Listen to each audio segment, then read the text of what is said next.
Everyone, आप सभी का स्वागत है एजुकेशन विद एमकेसी चैनल पर। आज हम लोग पढ़ेंगे शिल्प और उद्योग का प्रश्न उत्तर। क्लास 8 झारखंड बोर्ड के जो भी स्टूडेंट हो वो ध्यान से पढ़े। ये चैप्टर इंपॉर्टेंट है। एग्जाम में कहीं ना कहीं आपको 2-3 क्वेश्चन दिखेगा। एक क्वेश्चन तो हर एक चैप्टर से समझ लो कि आना ही है। ठीक है, तो देखो इस शिल्प और उद्योग का ये पार्ट 2 है। ठीक है, पार्ट 1 हम लोग इससे पहले कर चुके हैं जिसमें क्वेश्चन नंबर 1 और 2 किए थे। इसमें हम लोग क्वेश्चन नंबर 3, 4, 5, 6 करेंगे। ठीक है, अगर आपके पास 10 मिनट एटलीस्ट कितना कम से कम 10 मिनट है तो 10 मिनट आप ध्यान से देख लो, पूरा समझ में आएगा, साथ ही साथ क्वेश्चन भी कंप्लीट हो जाएगा। ठीक है, अगर आपके पास कॉपी है और पेन है तो निकाल के बैठे, साथ ही साथ नोट करते चले जाएं। ठीक है, तो देखो ये एक बुक आपके पास होना चाहिए। ठीक है, पेज नंबर 74 निकाल लें और क्वेश्चन नंबर 3, 4, 5, 6 यही 4 क्वेश्चन में करना है। इसका आंसर हम लोग पहले से लिख चुके हैं क्योंकि अभी हमें ज़्यादा फोकस किस पे होना चाहिए, समझाने पे। ठीक है, ज़्यादा फोकस किस पे देंगे, समझाने पे। तो चलो पहला क्वेश्चन है कि औद्योगिक क्रांति का सर्वाधिक प्रभाव किन क्षेत्रों पर पड़ा था। औद्योगिक क्रांति, क्रांति का मतलब क्या होता है बच्चों? क्रांति का मतलब समझते हो क्या होता है? रेवोल्यूशन, मतलब एक बहुत बड़ा परिवर्तन, उसी को बोलते हैं क्रांति। किसी भी फील्ड में बहुत बड़े परिवर्तन को हम लोग क्या बोलते हैं? क्रांति। तो क्रांति बोलते हैं। ठीक है, तो उसके क्या प्रभाव पड़ा? अगर उद्योग में बहुत बड़ा परिवर्तन आया, कब? 19वीं शताब्दी के 19वीं शताब्दी में बोल सकते हो, 18वीं से 19वीं शताब्दी के बीच में उद्योग का नया नया विकास होने लगा, जिसकी जरूरतें थी। इससे भारत पर भी बहुत अलग अलग प्रकार से प्रभाव पड़ा। तो चलो देखते हैं। निम्न क्षेत्रों पर अधिक प्रभाव पड़ा, यहाँ से लिखेंगे निम्नलिखित क्षेत्रों पर अधिक प्रभाव पड़ा। पहला तो सूती वस्त्र उद्योग। सूती वस्त्र उद्योग जो था बच्चों, उस पर क्या प्रभाव पड़ा कि कपड़ा उत्पादन में मशीनों की भूमिका बढ़ा। मशीन का भूमिका बढ़ने लगा, जिससे जो भारत के बुनकर होते थे, जो हाथ से इस प्रकार बुनता था बच्चों, तो उन सभी का काम खत्म होने लगा, वो बेरोजगार होने लगा। पहला प्रभाव तो ये पड़ा। दूसरा क्या पड़ा बच्चों की लो इस्पात उद्योग में। जैसे ही औद्योगिक क्रांति हुआ तो उद्योग स्थापित हुआ, कच्चा माल ले जाना, उसके लिए क्या होने लगा? रेलवे का विकास होने लगा। मशीन किस चीज से बनता है? लोहा का। इसके लिए मशीनों एवं रेलवे की के लिए लोह सामग्री की मांग बढ़ने लगा।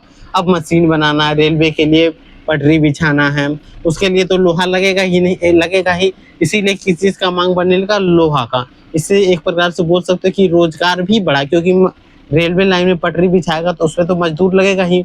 मजदूर तो अंग्रेज लेके नहीं आता था, लेकिन मजदूरी करने के लिए भारतीय को रखता था। थोड़ा बहुत रोजगार यहाँ से वृद्धि हुआ, जितना गया उसके तुलना में बहुत ही कम था बच्चों। ठीक है, तीसरा क्या परिवर्तन हुआ? शहरीकरण का विकास प्रारंभ होने लगा। क्या होने लगा? ये कहीं पे उद्योग स्थापित हुआ तो उद्योग में जो काम करने वाला लोग था, उसके उद्योग के आसपास के क्षेत्र में बसने लगा, जिससे शहरीकरण का विकास शुरू हो गया। शहरीकरण का विकास प्रारंभ होने लगा क्योंकि लोग उद्योगों के आसपास पास ही रहने लगे, वहीं बसने लगे, जिसके कारण हुआ। तीसरा परिवहन हुआ, संचार क्षेत्र भी बढ़ने लगा। परिवहन, आने जाने की सुविधा बढ़ने लगा, संचार, टेलीफोन, मीडिया, ये सब आने लगा। कब? कब? औद्योगिक क्रांति के बाद। तो यही 4-5 पॉइंट आपको लिखना था। ठीक है, तो ये हो गया। अगला क्वेश्चन देखो बच्चों, क्वेश्चन नंबर 4 क्या है? क्वेश्चन नंबर 4 समझने से पहले आपको एक चीज बता देते हैं। अगर आप चैप्टर को नहीं पढ़े हो, ठीक है, सिर्फ क्वेश्चन आंसर कर रहे हो, तो समझ लेना बच्चों आप 10% की तैयारी कर रहे हो। कितना? 10% का। और ये 10% आपके लक्ष्य जो एम होगा, उस एम तक नहीं, आपके लक्ष्य तक नहीं पहुंचा पाएगा, कभी भी नहीं पहुंचा पाएगा। अगर इस 10% के साथ अगर 90% और तैयारी कर लेते हो, जो भी आप टारगेट सोचा हो, ये होगा कुछ ना कुछ बनने का, उस टारगेट को अचीव करना चाहोगे तो क्या करना पड़ेगा? 90% और ऐड करके पढ़ना पड़ेगा। क्योंकि अभी एनसीईआरटी बहुत इंपॉर्टेंट बुक बन चुका है बच्चों।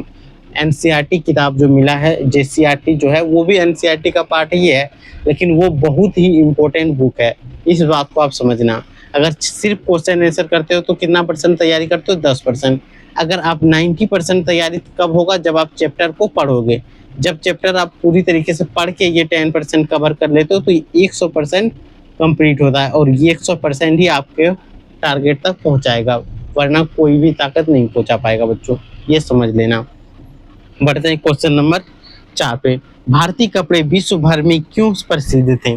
क्यों प्रसिद्ध था? तो देखो 19वीं सदी तक भारतीय कपड़े पूरे विश्व भर में प्रसिद्ध था, क्योंकि पहली बात तो भारतीय कपड़े प्रसिद्ध होने का कारण था बेहतरीन गुणवत्ता। जो भारतीय कपड़ा था उसमें बेहतरीन गुणवत्ता था, जैसे बारीकी से बुनावट, बुनावट जो करता था अच्छी तरीके से बुनता था, बच्चों के लिए जाना जाता, एकदम बारीकी से बनाया जाता, डिजाइन अच्छे से किया जाता था। शिल्पकार का मतलब होता है जो हाथों से बनाए हुए वस्तु को हस्तशिल्प कहते थे। शिल्पकारी का मतलब क्या होता है? डिजाइन करना, नक्श करना, कुछ भी जो जिसे बनाते हैं, ठीक है, बेहतरीन होता था। यानी कि दूसरा शिल्पकारी डिजाइन व नक्शी बेहतरीन होता था। भारतीय कपड़े जो होते थे उसका डिजाइन हाथों से बारीकी से धीरे धीरे करके बनाते थे, इसलिए ज्यादा मांग था, विश्व भर में प्रसिद्ध था। दूसरा क्या था बच्चों? मुलायम और आरामदायक होता था। क्या होता था? पहनने में मुलायम होता था, आरामदायक होता था, और ये आदि कारण था, और भी कारण थे। तो तीन कारण क्या लिखना? एक बेहतरीन गुणवत्ता था, शिल्प और डिजाइन नक्शी भी बेहतरीन था, और पहनने में आरामदायक था, मुलायम था। ये 3-4 पॉइंट आपके लिए इंपॉर्टेंट बन जाता है। अगला आते हैं टिस्को। ठीक है, टिस्को की स्थापना क्यों की गई थी? क्वेश्चन नंबर 5 में देखो लिखा होगा टिस्को की स्थापना क्यों की गई थी। सिंपल समझना बच्चों, टिस्को की स्थापना 1907 में। टिस्को की स्थापना कब हुआ था बच्चों? 1907 में। ये पॉइंट आप याद रखना। और ये इसको स्थापना किसने किया था? जमशेदजी टाटा ने। किसने? जमशेदजी टाटा। ये पॉइंट आप याद रख लेना बच्चों।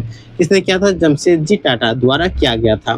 क्यों किया गया था? क्योंकि आत्मनिर्भरता, आत्मनिर्भरता मतलब किसी दूसरे देश पर निर्भर नहीं होना। कंपनी के शासन के समय स्टील का निर्भरता पूरी तरह विदेश पर थी, क्योंकि भारत में उस समय स्टील उद्योग नहीं था बच्चों। तो उस समय रेलवे बिछ रहा था, जहाँ पे स्टील की मांग बढ़ रहा था। तो अब तब जाके भारत में स्टील की मांग जैसे बढ़ रहा था, तो जमशेदजी टाटा ने उस पर इन्वेस्ट किया। किस पे? तो टिस्को नाम की एक कंपनी स्थापित किया, जहाँ पे स्टील बनाना शुरू कर दिया गया। तो देखो आत्मनिर्भरता, कंपनी के शासन के समय स्टील का निर्भरता पूरी तरह विदेश पर थी।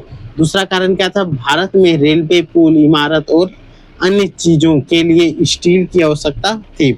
अब भारत में रेलवे आ रहा था बच्चों, संचार सेवा बढ़ रहा था, परिवहन क्षेत्र बढ़ रहा था, तो स्टील की आवश्यकता पड़ेगी कि नहीं? इस सब कामों में स्टील अधिक उपयोगी लगता था, इसलिए टाटा जी को लगा कि स्टील पे इन्वेस्टमेंट करना अच्छा होगा, जिससे देश भी ग्रो करेगा। बहुत बड़े बड़े फैक्ट्रियों से ही तो देश ग्रो होगा, डेवलप होगा, उसमें ज़्यादा से ज़्यादा लोगों को रोजगार मिलेगा, होगा कि नहीं?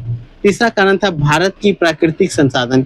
अगर ये स्थापना नहीं होता क्या करता? यहाँ से खोद खाद करके ले जाता कहाँ? विदेश। वहां से स्टील बनाकर फिर भारत में लाके बेचता, यानी कि कच्चा माल यहाँ से निकाल निकाल करके बेचता। उस चीज को भी ध्यान में रखते हुए प्राकृतिक संसाधन का उपयोग भारत की आर्थिक विकास में होनी चाहिए, ये चीज सोचा। ठीक है, कि भारत की जो संसाधन है वो कच्चा माल के रूप में कोई ना उपयोग करे, बल्कि स्टील यहीं पे बनाया जाए और यहीं के स्टील से भारत का विकास किया जाए। अगर दूसरे देशों को भी काम लगे तो यहाँ से कच्चा माल ना लेके जाएं, बल्कि स्टील लेके जाएं। स्टील लेके जाएगा तो भारत को रोजगार मिल गया बच्चों, उस पर जो काम कर रहा था वो रोजगार मिला। मिला कि नहीं? बेरोजगारी समाप्त हो गया, कमाई हो गया, स्टील का कीमत मिला, ऐसे कच्चा माल का कीमत मिलता। ये कारण था। क्वेश्चन नंबर 6 जो कि लास्ट क्वेश्चन है, क्या औद्योगिक क्रांति ने भारतीय कुटीर उद्योग को किस प्रकार प्रभावित किया? औद्योगिक क्रांति ने भारतीय कुटीर उद्योग, कुटीर उद्योग का मतलब समझ लेना बच्चों की छोटे उद्योग जो होते हैं। एमएसएमई समझते हो?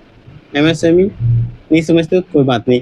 जो छोटे उद्योग होता है उस पर क्या प्रभाव? जब बड़ा बड़ा उद्योग लग जाएगा बच्चों, छोटे उद्योग का क्या ही वैल्यू रहेगा बताओ? औद्योगिक क्रांति से कुटीर उद्योग बहुत अधिक प्रभावित हुआ था।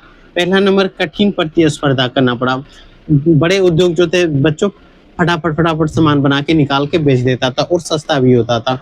ब्रिटेन के बड़े मशीनों को भारत की कुटीर उद्योग हस्तशिल्प कला ने दम तोड़ दिया। उसके सामने क्या कर दिया? दम तोड़ दिया, वो चलने ही नहीं लगा। कुटीर उद्योग में 1 घंटा में, अगर मान लो बच्चों 1 घंटा में एक सामान बनाता था, तो बड़ा जो उद्योग होगा वो 1 घंटा में 50-60 सामान बना लेगा।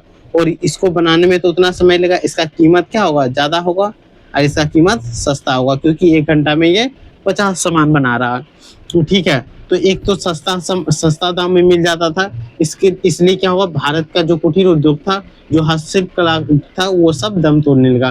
दूसरा कारण क्या हुआ? भारतीय हस्तलिपि व कुटीर उद्योग का बाजार लगभग खत्म हो गया। अब इसे कोई खरीदने भी नहीं लगा। मशीन से बना हुआ वस्तु देखना और अच्छा दिखता है, सुंदर दिखने लगा, तो ये भी कारण था। तीसरा कारण का देखा जाए, कुटीर उद्योग बंद होने से बेरोजगारी का स्तर बढ़ने लगा। कुटीर उद्योग में बहुत ज्यादा अधिक काम करता था बच्चों। जैसे ही कुटीर उद्योग बंद होगा तो इनके साथ जो कुटीर उद्योग में काम करने वाले लोग थे वो सभी लोग क्या होने लगा, बेरोजगार। तो बहुत ज्यादा बेरोजगारी बढ़ने लगा। जबकि मशीनीकरण होने से क्या होगा बच्चों, एक बार अगर मशीनीकरण हो जाता है तो मशीन में कितना कम आदमी लगता है, आपको पता ही होगा। जहाँ पे भी मशीन लगा होगा तो देखना वहाँ कम से कम आदमी काम कर लेता है। तो वहां से बेरोजगारी का स्तर बढ़ने लगा।